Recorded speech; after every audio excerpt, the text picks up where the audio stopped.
In this video, we're going to meet Chris Bain, the founder of Player One Consulting.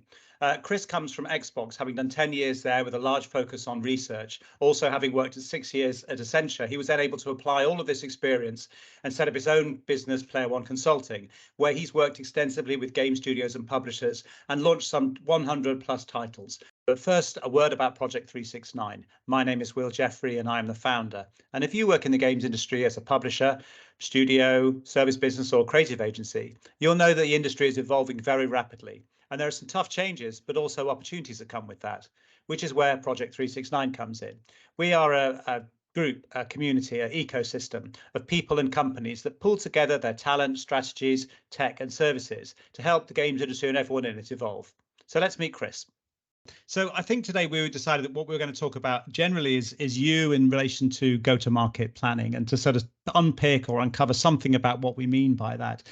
So probably look, tell us a bit about your experience and background in go-to-market planning strategy and some of the projects that you've worked on. Okay, well, I mean, I think it really starts a lot with the time I had at Xbox, which as you might imagine, the teams there, first and third party, they were exceptionally good at this and took it extremely seriously. And very much I used to see this ongoing process that would start sometimes 2 years before a game was launched, where even as the game was in development, they were very much thinking ahead, saying, actually, what is this game about? Who's going to buy it? And how are we going to market it?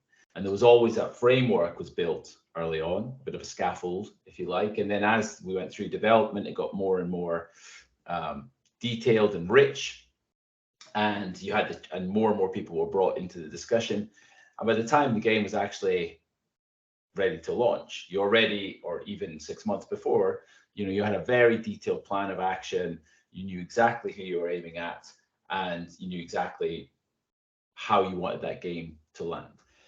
And the beauty of it was so repeatable, right? I mean, and there was kind of I hate to use the word common sense, but you could cut through a lot of the noise and really get to the fundamentals of what your game was about and then build on that. And I try now when I'm working with my clients to really bring a bit of that structure, a bit of that logic, really help make sure that when a game is being developed, it's being developed with an actual audience in mind. And I know from experience that having that right really sorts out issues well in advance, right? There's probably nothing worse than a game that launches and doesn't really know who it's for.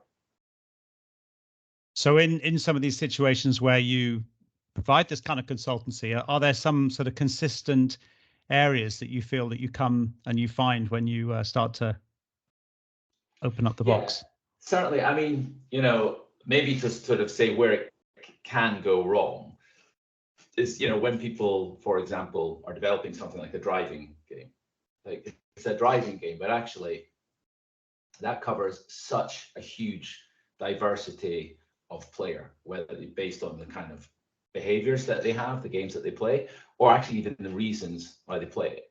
Someone playing Mario Kart with all this kind of sort of power-ups and craziness and catch-ups, and really that's played for the social fun. It's fun, right? And it has a very different tone to those perhaps playing F1 or Project Cars, who have all the kit, very, very interested in exactly how well the car responds and how realistic it is. You can't really build a game that works effectively for both audiences.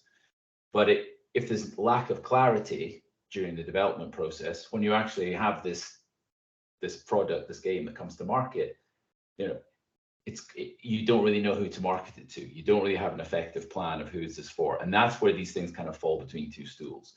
So, to avoid that, it's very important, I think, early on in the go-to-market to think probably firstly about the product. So, what is it, right? What is this product? And that can be everything from very much a sort of nice description and tagline, but actually most importantly, what I call the key features or USPs, reasons to believe, if you will, which is 3, maximum 4 things that are just awesome about your game. Like these things, like it's not a feature list, This is my game. I want to pick out some things from my game that are super cool, and that's what I'm going to dial up, and that's going to be in all my marketing.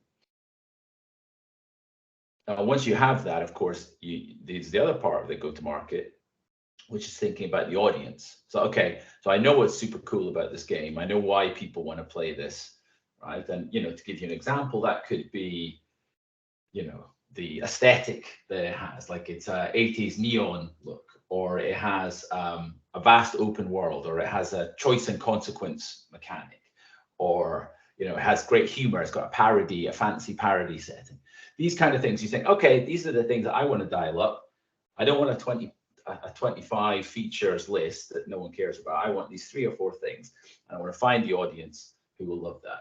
And that side, you probably split into typically, your primary, secondary, and maybe even tertiary audiences, because different people will like different things about your game. And so you want to sort of understand, who am I telling what message to? Which features am I dialing up for a particular group? And of course, that's a highly simplified version I've done of that. But obviously, one side, the product, and then you've got the market, and you want those to fit.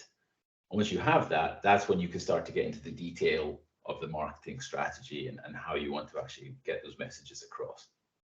So in your experience, Chris, what are some of the common challenges that game studios and publishers face when it comes to their go-to-market planning, particularly now in sort of 2023?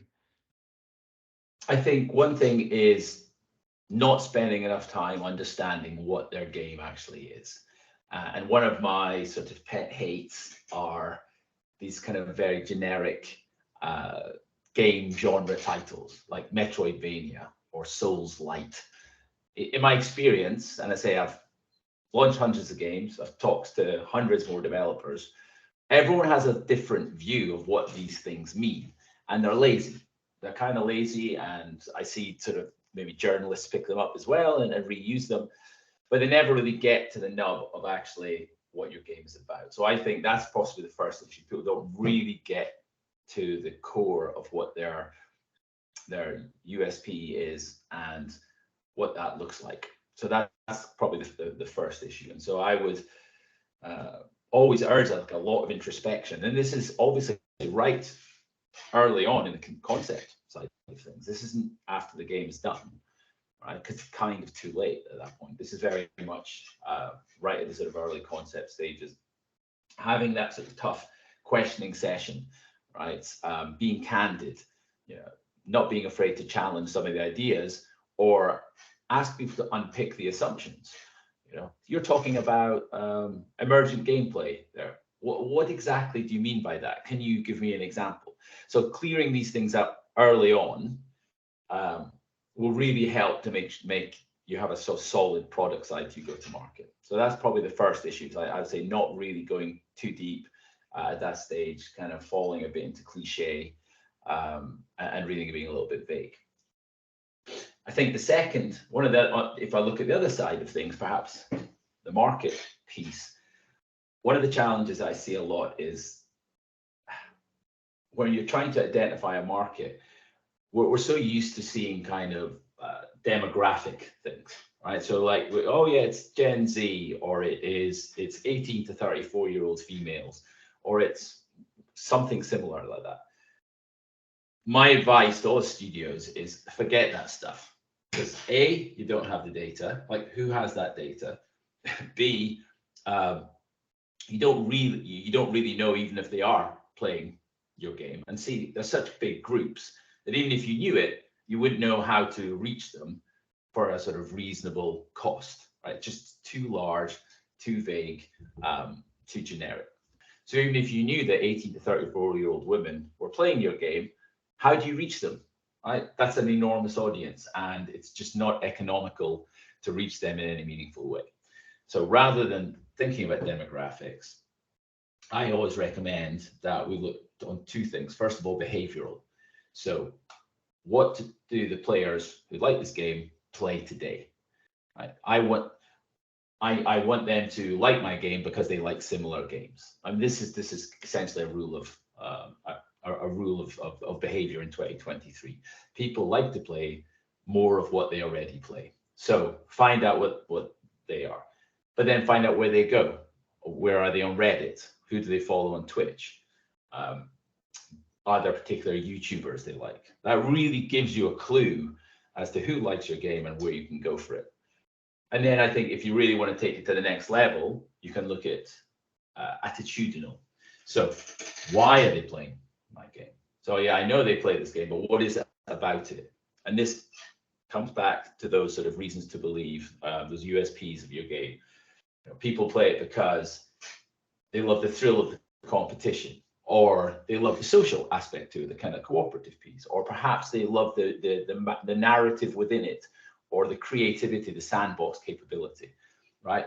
There are certain different types of behavior and types of fun, if you like, that you can find out that from people, and then really dial that up in your marketing for your game.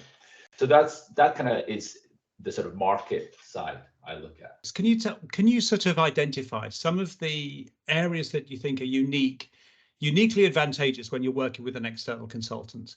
Sure, absolutely. And this was actually one of the motivators for me to start Player One, and sort of took my experience in the games industry and sort of combined it with my experience of being a consultant with really big companies, very successful, but who absolutely understood, you know, whether they were a bank or an oil company or a tech company, the importance of bringing in outsiders with specialist knowledge to help them make things happen.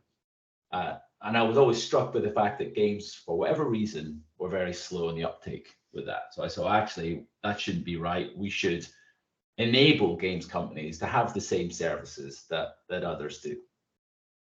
And, you know, there are several things that are absolutely clear, and over my many years, you know, I could see the proof of it, the value of having an external consultant. I think, first of all, you're getting access to additional business expertise and best practice. You know, like how often you get to really know what's happening behind the scenes at your competitors or at your partners or across the industry, right? It's almost impossible. And actually what you read at the top level in a magazine article is really, you know, isn't really the good stuff, right? The real good stuff happens behind the scenes. So I think you're buying in that.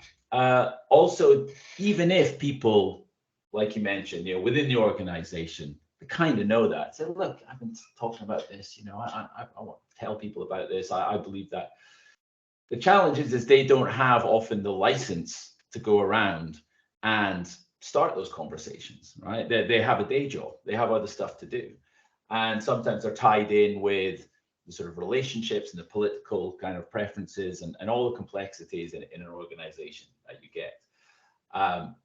As a consultant, I can come in and give an outsider perspective without fear or favor, and challenge the boss, challenge others, put input on key decisions, but really it's a sort of neutral perspective. So it comes without any sort of baggage attached.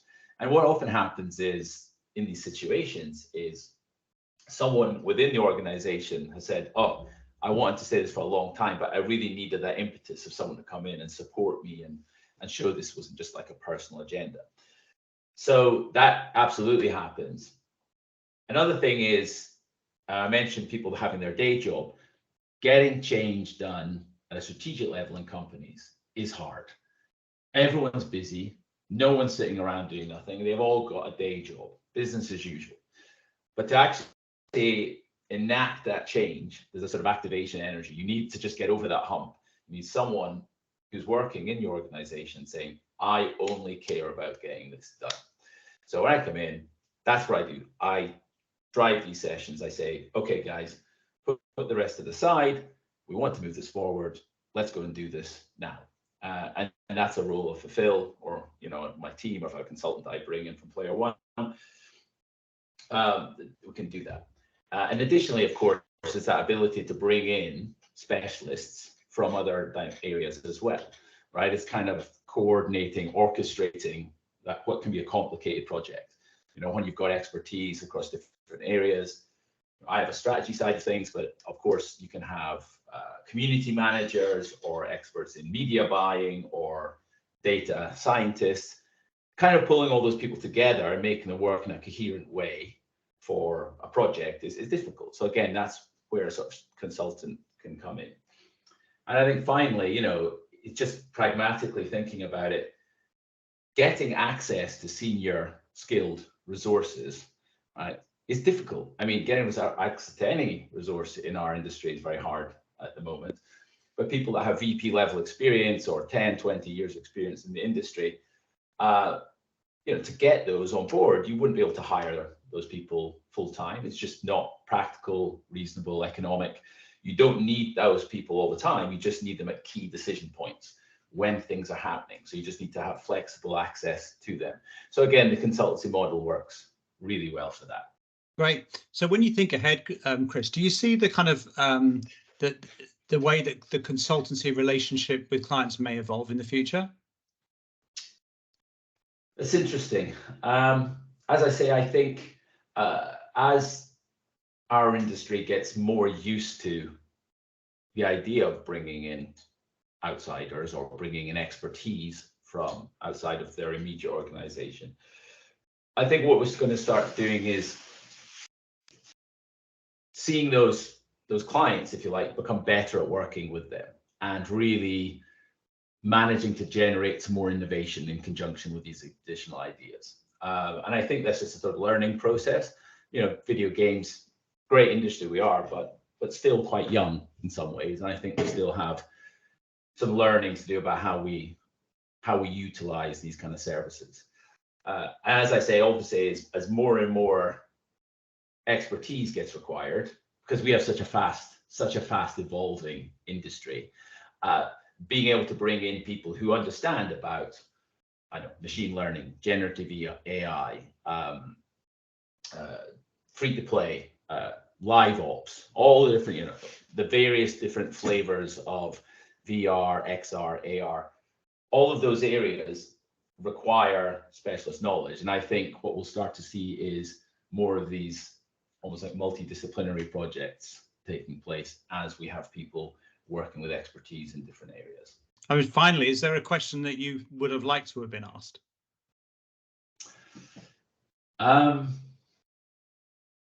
What's next for Player One Consulting? Chris, tell us, what's next for Player One Consulting? So, as I say, up to now, I think it's been one of these businesses that's kind of been built very much about individual recommendation. I was absolutely focused 100% on client satisfaction, and you know, it's been reputation over revenue in any 50-50 case. We've really been trying to build the trust, build a network of studios, of publishers, of investors. It feels to me that's been quite successful, but now there's the opportunity really to scale it up, right? Take it to the next level. We've kind of done the learnings, that sort of customer journey, customer discovery journey, if you like. So now the next step is absolutely to try and take those to even larger clients, bring in bigger engagements, see even bigger results and better success for clients. Great, lovely. Thanks, Chris. Thank you very much. Great to talk to you, Will. Cheers. If you'd like to know more about how you can work with Chris, project369.group, please do get in touch. And if you have feedback on our video, we'd love to hear it. My name's Will Jeffery. Thank you very much for watching.